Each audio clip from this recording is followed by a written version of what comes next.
India suffered great embarrassment at the international level. For last 20 years, about 15 to 20 years or more than that, they had been propped up. They had become a bulwark of American policy here in South Asia. And they were considered to be the American, so to say, strategic partner in containment of China.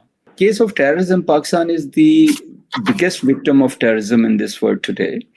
They lost 31 people in 6 years. We lose hundreds of people every month. And unfortunately, they're all Indian proxies and they are traced back to India also. Highest official document or report has been presented before US Congress for consideration, as number of reports are tabled before US Congress.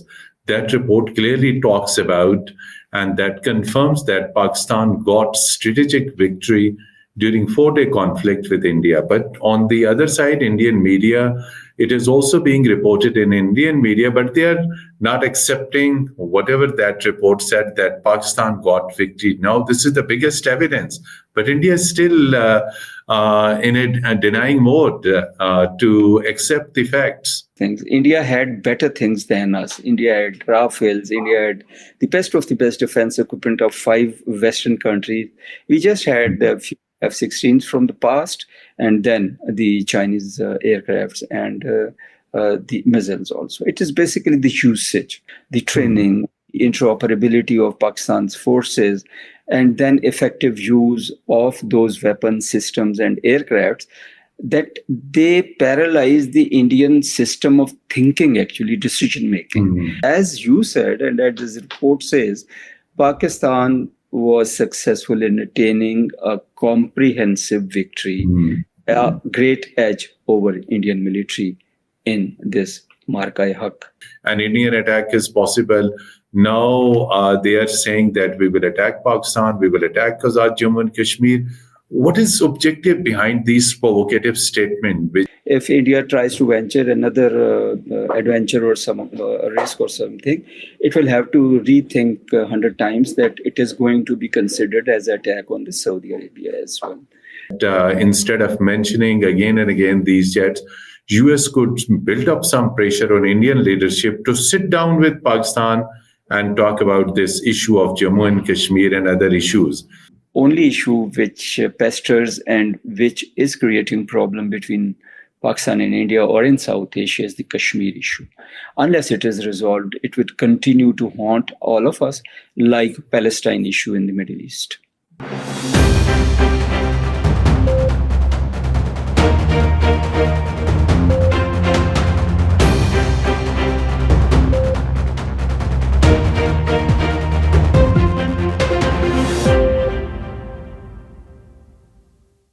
Bismillah ar-Rahman ar-Rahim. Hello and welcome to Program Insight in V News English. Dear viewers, on security and strategic front, important development statements, issues continue to emerge. And the good thing on the part of Pakistan is that Pakistan always timely respond to these all things. And latest developments today, Chankia Defense Dialogue, Indian Army Chief, General Upendra made some unsubstantial remarks regarding terrorism in Indian illegally occupied Jammu and Kashmir. Indian Army Chief at Chankia Defense Dialogue claimed that since August 2019, there has been substantial decline in terrorism incidents. However, he said 31 terrorists killed, and out of this 31, 61% of the total terrorists killed in Indian illegally occupied Jammu and Kashmir, he alleged that they were of Pakistani origin. If he made this claim, there was no evidence, and since he's talking of 2019, since that, no evidence, no dossier, no document, no information was shared with Pakistan. This shows India continues to lie before the world. And additionally, we will also talk about his threatening statements that we will attack also Pakistan, we will attack Azad Jammu and Kashmir and things like that. And there is another very, very important development that validates Pakistan's strategic victory against India in Markai-Haq of 10th May 2025, this year. A report has been presented before American Congress, and the report, U.S.-China Economic Review Commission report. And that report admits Pakistan's strategic victory during India-Pakistan 4 days conflict over India. So where India stands after this particular report, Indian media have been reporting this particular report, but with distortion and twisting. And clearly, if report is all available nowadays, everything is available on digital media. Report clearly states that Pakistan got victory in 4 days conflict with India. To discuss this all, we are fortunate to have with us former president of Islamabad Policy Research Institute, Major General retired Mohammad Raza. Major General retired Mohammad Raza, in addition to serving as president of IPRI, has been a very distinguished scholar, security defense analyst, and also served as Pakistan's ambassador, and has been holding key military position when he served in the military. And now he keeps very strong eye on strategic affairs, security, development, counterterrorism, and in these all things. And he has been very kind. He's appearing in our talk show first time. Very warm welcome, Major General retired Mohammad Raza Sahib in Program Insight in V News English. Thank you so much, Mateen. I'm very grateful and very delighted to be with you. It's a great honor. It's always pleasure. As I said, for generous introduction. I'm too less than what you said. Very kind. So this is what latest you might have seen Indian Army Chief's statement at Chankia Defense Dialogue, which is a very popular forum for discussing security, defense, and these things. But Indian Army Chief again misled the audience, global audience, and again lied before international audience. And that I've already said that I quoted him that there has been substantial decline in terrorism incidents in Indian occupied Jammu and Kashmir. However, he said 61% of the terrorists killed since 2019, which the number he shared were 31. He said that the percentage, 61% of them were Pakistani nationals, but no official sharing of information. Why India continues to do so? Thank you so much. First of all, I think I'll begin from what you were talking about, the Markai-Haq and 10th May. Actually, India suffered great embarrassment at the international level. For the last 20 years, about 15 to 20 years or more than that, they had been propped up. They had become a bulwark of American policy here in South Asia. And they were considered to be the American, so to say, strategic partner in containment of China.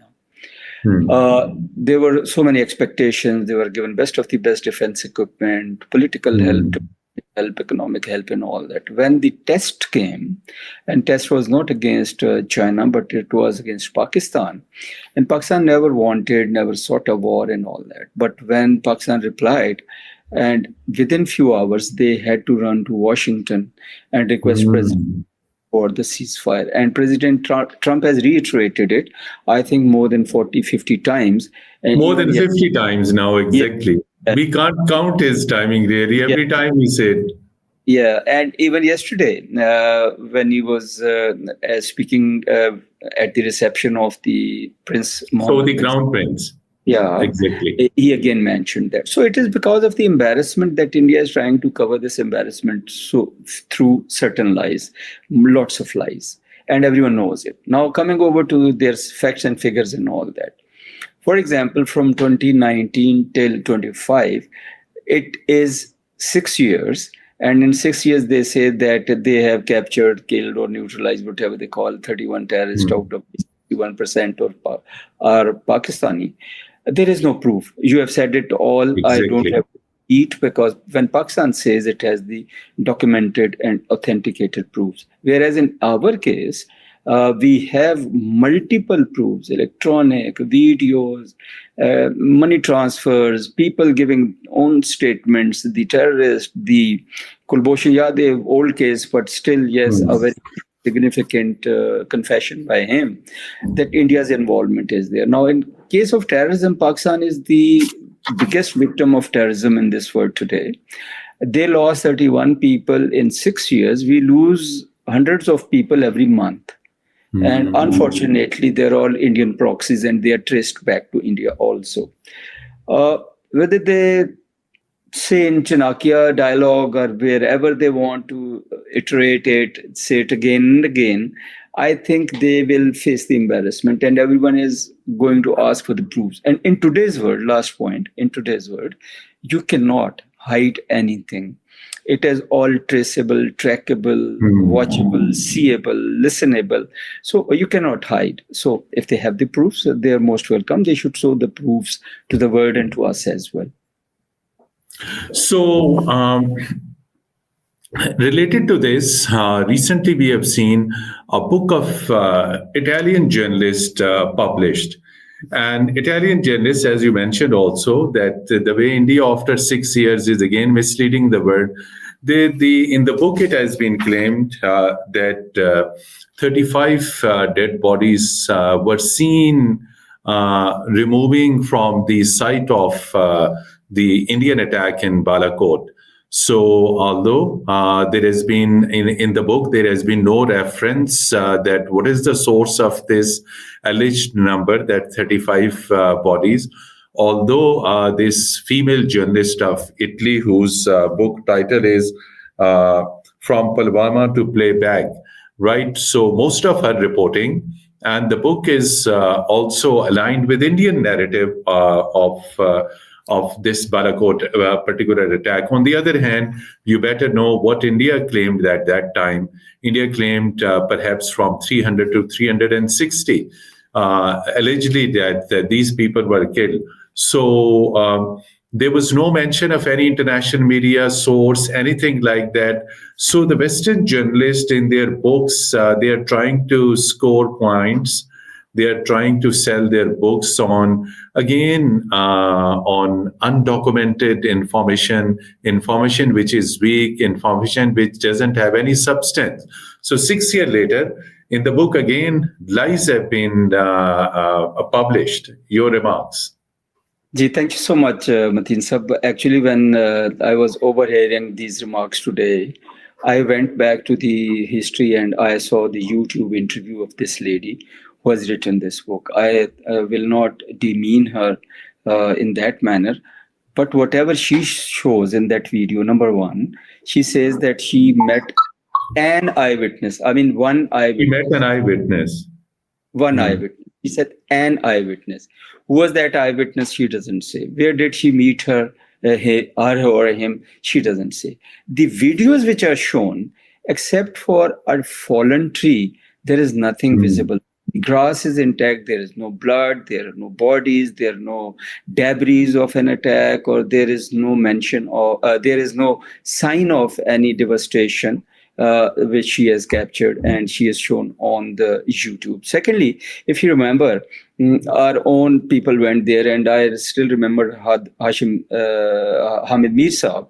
He also went. He said that I am here. A very early morning, next day he was there. You know, he's a good journalist and he reaches everywhere. So he said, yes, I have seen there are 2 casualties here, 1 tree and 1 crow. So this is a factual thing. Now, second thing she says, there was a board of Jaish-e-Mohammed that has been removed, and there is no sign of even that place. From where you actually take out a board, there should be some mark, some hole should be there, something should be there. So that is also not there. The grass is untouched, the trees are untouched while she is sowing. I think it's a paid work. She has been sponsored to write this book, and I think it would be very interesting to ask her to kindly give the proofs, because the Western people, when they write something, they first of all collect the proofs, and she should be having some proofs. Let's see what does she show. But in my opinion, or whatever that there whatever is shown there, these are only the hills, undulating hills, the stones, the grass, the trees, no structures, no debris, no craters, as I already said, no burning, no scars, no bodies, no clothes, nothing, no blood. So I So think since it's an please. unfounded assertion. And how can you clear it in one night? That in one night you clear everything, plant the grass, and grass also grows, and then it dries up in the winters, and it is brown. It is not green grass in the winters. Major General Mohammad Raza Saab, as we are discussing India, Pakistan, and regional security. So there is also a very significant report that has been presented before U.S. Congress, and that report is U.S.-China Economic Review Commission report. So this is not from any non-governmental organization or anything like that. And highest official document, a report has been presented before U.S. Congress for consideration, as number of reports are tabled before U.S. Congress. That report clearly talks about and that confirms that Pakistan got strategic victory during 4-day conflict with India. But on the other side, Indian media, it is also being reported in Indian media, but they are not accepting whatever that report said, that Pakistan got victory. Now, this is the biggest evidence, but India is still in a denying mode to accept the facts. Yeah, thank you so much. As you said earlier, that it is a report from the Congress Research Society. These people, they sit in the U.S. Congress library. Exactly. Work on the issues which are sent to them by the Congress, and it is a very, very well-reputed research organization, and they do a wonderful, a credible document. Exactly. Document. Yes, I would say it is a very, very authenticated document. There are two aspects which have been covered in that report. Number one, basic focus was the China, and naturally they will try to kind of demonize or demean China also, their capabilities and all that. And in the process, they have written that Chinese technology and Chinese assistance was available to Pakistan. But most important thing is that who used those things. India had better things than us. India had Rafales. India had the best of the best defense equipment of 5 Western countries. We just had the few F-16s from the past, and then the Chinese aircrafts and the missiles also. It is basically the usage, the training, interoperability of Pakistan's forces, and then effective use of those weapon systems and aircrafts, that they paralyzed the Indian system of thinking, actually, decision making. And they were paralyzed to the extent that Anil Chauhan Sahib, who is their CDS, he confessed it publicly in Shangri-La Dialogue after the Shangri-La Dialogue in an interview with the journalist, that they had to ground their air force for 48 hours. So these are the confessionals which are official confessionals. We don't have to brag about anything. We just quote them. That Anil said, Exactly. Mr. Anil or General Anil said that they lost the aircraft, and President Trump, which is head of a biggest power of today, and he is also privy to all the information because of the 5 system, the 5 Western intelligence sharing, exactly. System. So from that, he has very effectively quoted what Pakistan did. And as you said, and as this report says, Pakistan was successful in attaining a comprehensive victory, a great edge over Indian military in this Marka-e-Haq. So, since we are talking about this, I would also like to draw your attention since Marka-e-Haq concluded, and as you said, and which is also on record, more than 50 times the US president said that he brought basically ceasefire. But since May, Major General Raza Saab, we are continuously getting provocative statement threats from Indian political and military leadership, precisely this Indian Army chief, who number of times said in the latest comments also, he said, we will attack Azad Jammu and Kashmir, we will attack Pakistan. So over last many months, Pakistani nation is listening these threats. So, what are your comments? Is it to keep Pakistan in a pressure? Are they going to really attack? Earlier, we heard in September an Indian attack is possible. Now they are saying that we will attack Pakistan, we will attack Kazakh, Jammu and Kashmir. What is objective behind these provocative statement, which is vitiating security environment and peaceful security environment in the region? Thank you so much. Actually, basic strategic teaching is that you plan against the enemy's capability, not his words or intentions and all that. So Pakistan was very well prepared, and Pakistan never wanted war, as I said earlier. It was imposed upon Pakistan. And then they got a bloody nose, unfortunately, with all the equipment at their hand, and they had to run. I am repeating this. But why I'm repeating this is the threats which are coming. What is the possibility? Will they attack Pakistan or not attack Exactly. Pakistan? This is what I wanted to hear from you. What is actually in their heart and mind? I'll give my assessment. First of all, the threat. It is the embarrassment which is multiplied every day by someone saying from Indian rank and file, or the President Trump saying that he brokered the ceasefire and India lost 7 aircraft.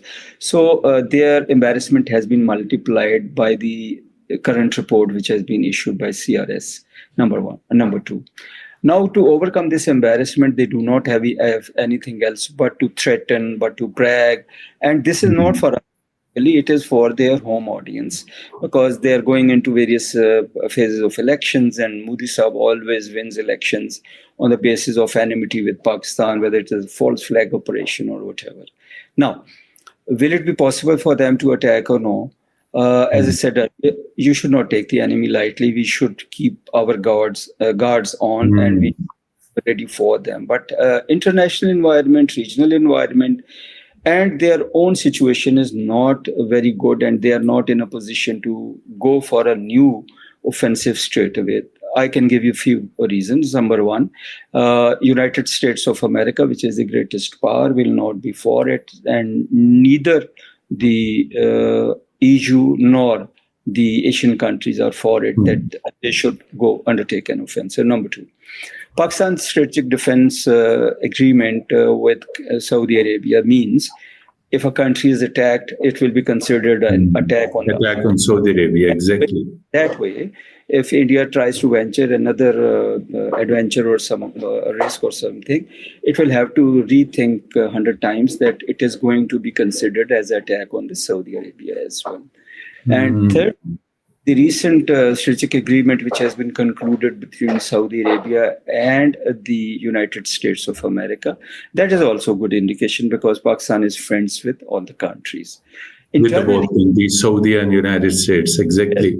If you remember, a few days back, CDS Chauhan was again criticizing their own defense manufacturing industries. Exactly. To deliver them on time, their quality, their prices, and all that he was criticizing. So from all these aspects, I do not think that logically they will come and attack Pakistan very soon. Rather, I will have to rethink about their behavior, and maybe in the development which are taking place. If you recently see, the Field Marshal has met the President of United States. The Prince Salman was there in KSA, and President Trump praises both of them too much. He always praises our CDS, the Field Marshal, and he spoke very high of Pakistan and the war which we fought, and then he speaks very high of the KSA's prince, or the Prime Minister also. So that way, this troika is emerging, which has a kind of similarity of thought or unanimity of thought. So in this situation, I do not foresee that America or other powers will like that South Asia should go to war, or that they are focusing on building peace here, and more than that, peace in the Gulf countries or Gulf region. So within India, the Indian opposition leader Rahul Gandhi many times reminded Prime Minister Modi of India that, look, US President is talking again and again that the 7 planes have been shot down. What is the reason, despite, as you earlier also gave this figure, that it's perhaps more than 50 times the US President did mention about it, but there have been officially no comment, no confession from Indian side, except saying that there have been no loss of any fighter jet. Yeah, I think it would have been very graceful for them to accept the truth, what is there, because that truth is documented technologically, physically. You have all the evidence available to you and whole the world. People have seen it from the satellite, their own media. People have displayed these things on the social media. So this is a truth, and I think they should have been graceful to accept all this. But it is up to them whether they keep telling lies. It is up to them, but the truth prevails, and is there definitely. Yes, and Pakistan is ready for any war, and this time Pakistan is not going to fight the old war. Pakistan is not hesitant. Pakistan is not at all hesitant in a way that we do not want a war. We are a country which has. But if it is imposed, Pakistan is ready. This time the reply would be more lethal, more deep, more widespread, and unprecedented, that India will suffer a great defeat, perhaps within few hours. So, since you said this, mentioned Troika, very interesting terminology, that strategically Pakistan, Saudi Arabia, and United States are on one page, and in most of the interaction with the media, US President. He does talk about Pakistan's Field Marshal, Asim Munir. So, since there is convergence of views among these three countries, do you expect that instead of mentioning again and again these jets, US could build up some pressure on Indian leadership to sit down with Pakistan and talk about this issue of Jammu and Kashmir and other issues?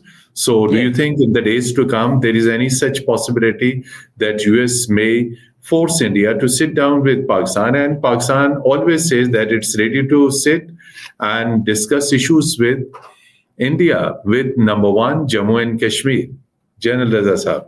Yes, thank you so much. I think for United States of America and President Trump, number one priority presently is peace in the Middle East, number one. Number two, second priority, as far as the India is concerned, they are pressurizing India, they are coercing India through sanctions, all these statements and this and that, although they recently signed a defense agreement also, but that defense agreement is not for fighting the war, but selling the equipment, and President Trump is very keen in bringing lots of investment into his defense industry. He is also visited the Middle East for the same purpose, and he would like that India should also invest a lot there.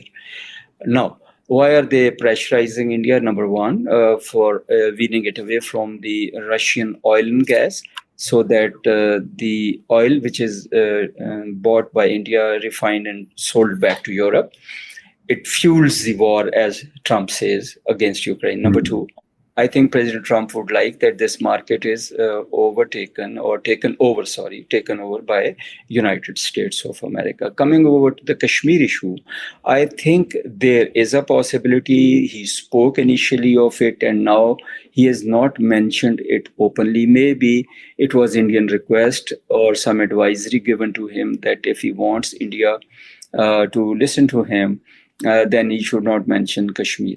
But I think whether you mention it openly, whether you not mention it openly, he knows it and we know it, that Kashmir is the basic issue. And if any friend wants to help us, whether it is United States of America, the Gulf countries, or the China, Russia and all that, and Turkey, Iran, the only issue which pesters and which is creating problem between Pakistan and India or in South Asia is the Kashmir issue. Unless it is resolved, it would continue to haunt all of us like Palestine issue in the Middle East. In the end, I would like to seek your comment with our Western neighboring country, Afghanistan. The key issue, of course, as it is in your knowledge, that the third round of Istanbul dialogue concluded without any agreement because of Taliban's non-cooperative attitude. They didn't give any assurance of taking firm, decisive action against militant terrorist outfits based on Afghanistan soil. Now they are trying to take measures to reduce trade with Pakistan. So Afghan's top trade official exactly is planning to visit India, and they're also trying to explore trade routes from the Iranian side. And Afghan Taliban government urged the Afghan traders not to do trade with Pakistan. What is this logic and what is this approach?